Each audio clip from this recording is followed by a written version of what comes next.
Senhor presidente, caros colegas vereadores, a gente tem debatido nos últimos tempos muito a ocupação da Maersk. Que bom a discussão envolvendo a UAB, envolvendo nós vereadores, envolvendo o executivo, envolvendo a comunidade. Tem se falado muito da necessidade e se perdeu muito tempo em relação a não termos ainda um mercado público. O vereador Zanquinha, o defensor, o vereador Felipe, tantos outros, todos nós, mas se perdeu muito tempo. Se fala no aeroporto, se fala na festa da uva, se fala no mercado público, coisas indispensáveis para uma cidade do porte de Caxias do Sul. Eu tenho certeza que Caxias do Sul tem mais de 600 mil habitantes. O censo não revela isso, mas tem mais de 600 mil habitantes. Peço a palavra, presidente. A região comporta mais de 1 milhão, 2 milhões de pessoas que vêm para Caxias do Sul e ainda nós não temos um mercado público.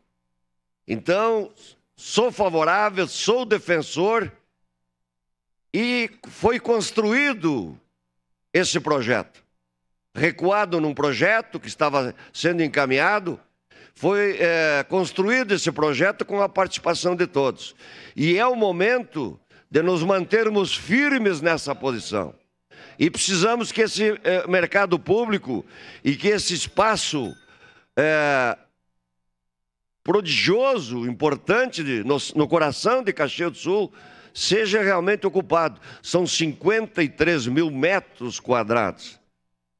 Precisamos tornar prático o mercado público.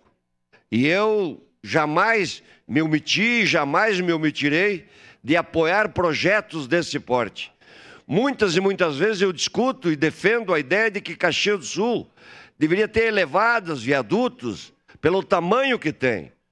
Nós vamos ter, aí está sendo encaminhado um estudo sobre a mobilidade urbana, um projeto da mobilidade urbana, importantíssimo, porque não dá para admitir que Caxias, com o nome que tem, com a estrutura que tem, deixe espaços vazios e não preenchidos ao longo do tempo. E eu citaria o aeroporto, o mercado público e as elevadas viadutos que eu defendo, porque Caxias circulam durante o dia milhares e milhares de carros, milhares e milhares de pessoas. Então, estarei favorável sempre a esse projeto do mercado público. É indispensável não só para Caxias, mas para que a região venha mais conviver aqui socialmente, gastar seu dinheiro, gerar mais emprego e renda, porque isso acontecendo, a saúde terá maior investimento, terá mais recursos, a infraestrutura, a educação, a segurança. Num contexto geral, teremos um somatório positivo, mas temos que ser corajosos, como estamos sendo nesse momento, de juntos apoiarmos e juntos tornarmos prático o mercado público em Caxias do Sul. Era isso, meu muito obrigado. Obrigado.